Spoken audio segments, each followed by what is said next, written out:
another banger.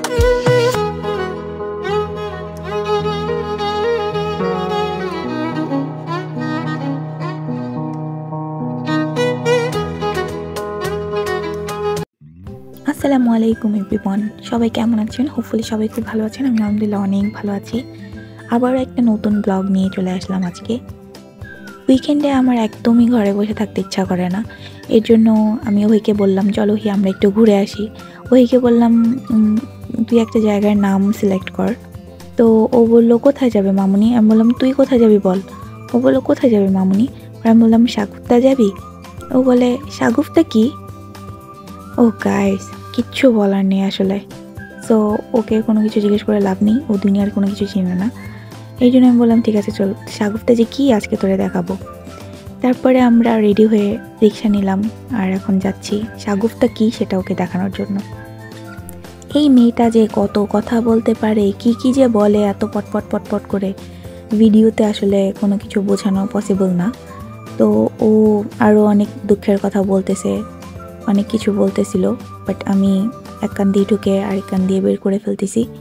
ও ভাবছে আমি অনেক মনোযোগ দিয়ে ওর কথাগুলো শুনছি, আসলে কিন্তু মনোযোগ দিচ্ছিলাম না। তো যাই হোক, এই ভিডিওটা দেখার পর ও আমি জানি 3 দিনের জন্য কোমায় চলে যাবে।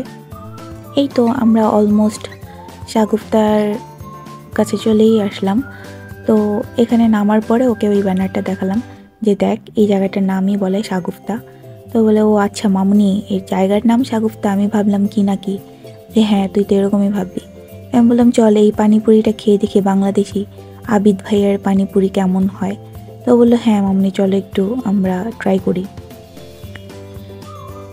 1 প্লেট পানিপুরি উনি রেখেছেন 60 টাকা। আমাদের মিরপুর 10-এ আইডালের সামনে যে এই পানিপুরিগুলি বিক্রি করে সেগুলো 30 থেকে 40 টাকা, বড়জোর 50 টাকা, উনি 60 টাকা করে রেখেছে। আমি ভাবলাম যেহেতু 60 টাকা করে সো অনেক টেস্টি হবে, বাট ট্রাস্ট মি এত বাজে পানিপুরি আমার লাইফে আমি খাইনি। তারপরে ওহিকে বললাম তুই একটু মিট বক্স খা। এই ভাইয়াটার মিট বক্স 100 টাকা করে ছিল, বাট মিট বক্সটা মোটামুটি মজাই ছিল।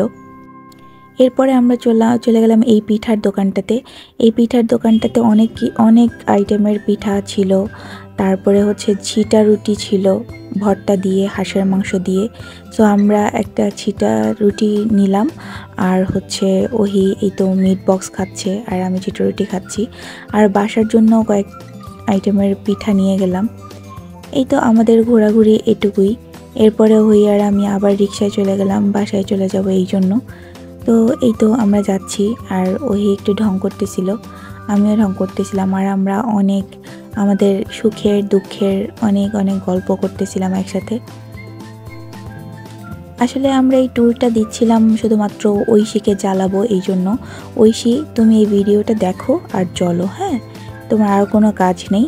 সো যেহেতু তোমার এখন অ্যাডমিশন টেস্ট চলেই আসছে, তো তুমি পড়াশোনার জন্য বের হতে পারছো না, এই জন্য আমি আর ওহি ট্যুর দিচ্ছি, মজার খাবার খাচ্ছি, তুমি শুধু দেখবে আর জ্বলবে।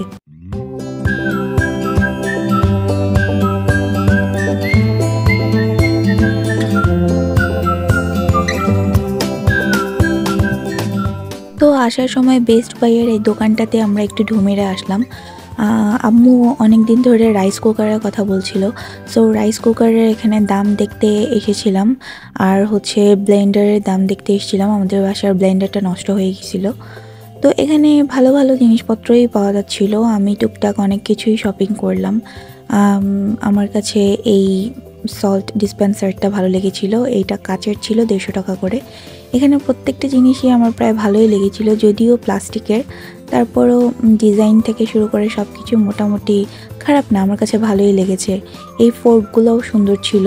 তারপরে হচ্ছে কিচেনের এবং ডেইলি লাইফে ইউজ করার জন্য যেই যাবতীয় জিনিসপত্রগুলো ছিল ওগুলো মোটামুটি খুব দরকারি এবং সুন্দর জিনিসপত্র ছিল। অনেকে প্লাস্টিক টাইপের জিনিসপত্র পছন্দ করে না, বাট আমিও পছন্দ করি না। এখানকার জিনিসপত্র আমার কাছে ভালোই লেগেছে। তো এই তো টুকটাক কিছু শপিং করে এখন আমি বাসায় চলে যাব। তো এই তো ওহি আর আমি বের হয়ে গেলাম। তো ওহি আমাকে ভিডিও করতেছিল।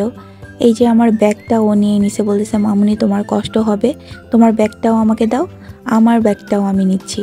তো বেচারি আমার আমার ব্যাগ আর ওর ব্যাগ দুইটা ব্যাগই ক্যারি করে তারপরে আমরা আস্তে আস্তে টুকটুক করে বাসায় চলে আসলাম। তো এটাই ছিল আজকের ছোট্ট একটা ব্লগ। আজকের ব্লগটা কেমন লেগেছে অবশ্যই আপনারা একটু কমেন্ট করবেন। আপনাদের একটুখানি ইন্সপিরেশন আমাকে অনেক দূরে এগিয়ে নিয়ে যেতে সাহায্য করবে।